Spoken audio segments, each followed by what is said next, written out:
Hey, greetings everybody, GleeCon here again with another episode of Lore of Warcraft. On our last episode we had a long playthrough of what probably could have been an easy level, but I messed around, probably spent 10 minutes just blowing up trees due to some information I found online which just didn't pan out for me. But anyway, at the end of that episode they killed, Arthas killed Uther and got the bones, the ashes or whatever of Quel'Thalas, put them in an urn, and took them away.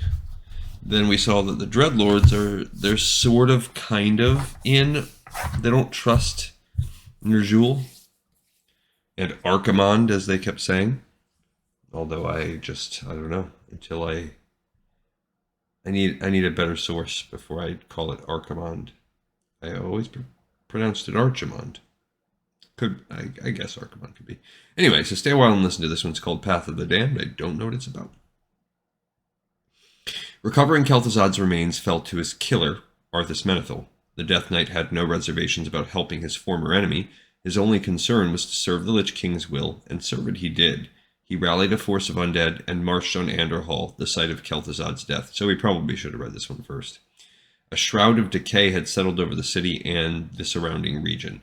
Plague energies choked the land in toxic fog and blotted out the sun. Plants had withered, livestock and wild animals died. The once fertile breadbasket of Eastweald was no more. It had become a warren of undead known as the Plague Lands. Yeah, that's the eastern and western Plague Lands. Despite the horrifying conditions, Anderhall was one of the few places in Lordaeron still under Alliance control.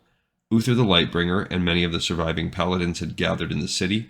They used it as a headquarters from which to launch attacks against the Scourge. Arthas saw the paladins as easy prey, and most of them were.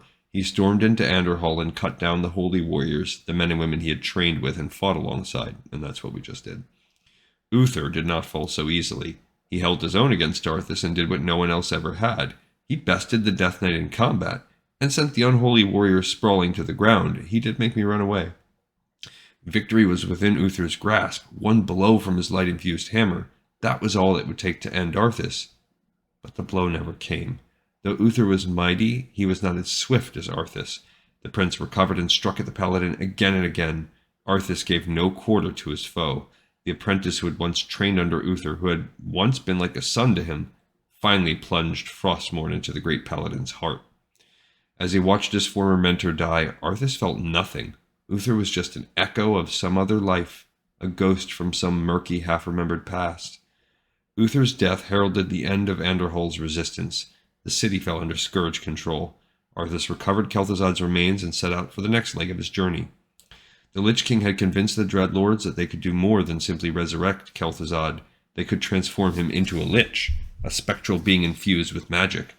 The Dreadlords believed that this new and more powerful form would help Quel'Thas bring the Legion to Azeroth. It would, but for the Lich King it would also make his servant a formidable weapon. Granting Quel'Thas this new form would require a potent source of arcane energy. The Lich King and the Dreadlords knew of one deep within the High Elven Kingdom, Quel'Thalas. Quel'Thalas' culture revolved around a fount of arcane energy called the Sunwell. It empowered the High Elves and bathed their homeland in eternal light. It was everything to them, and they would fight to the last to protect it. And Arthas would fight to the last to take it. Alright, so we're moving our campaign now. We're shifting to go fight against Quel'Thalas, much as they did in the Second War. Yeah, we really should have read that one first. I don't know what I was doing when I was ordering my stuff. So this is what the Eastern Kingdoms look like now. We have Uldaman, which we've talked about. That's where the Trogs came from. And what they came out and attacked Numbergon and locked them down. And we have the Ironforge dwarves sending reinforcements. Gilnea's city has walled itself off. Quel'Thalas is still helping us. Dalaran is where we want to get the book from eventually.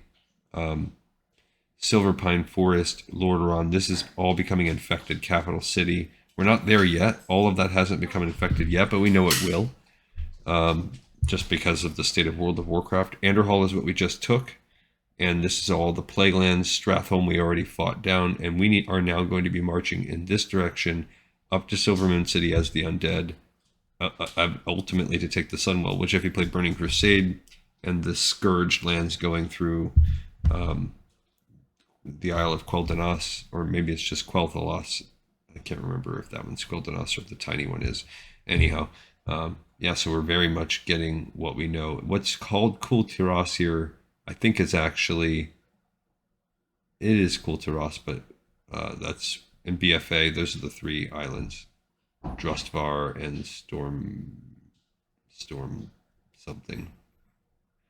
All right, cool. All right, so we got another episode in the pipe, 5x5. Yeah, we should have done that one first. We'll do another Chronicles probably next time. All right, thanks everybody for watching and listening. I appreciate your time, and I will see you on the next episode of Lore of Warcraft.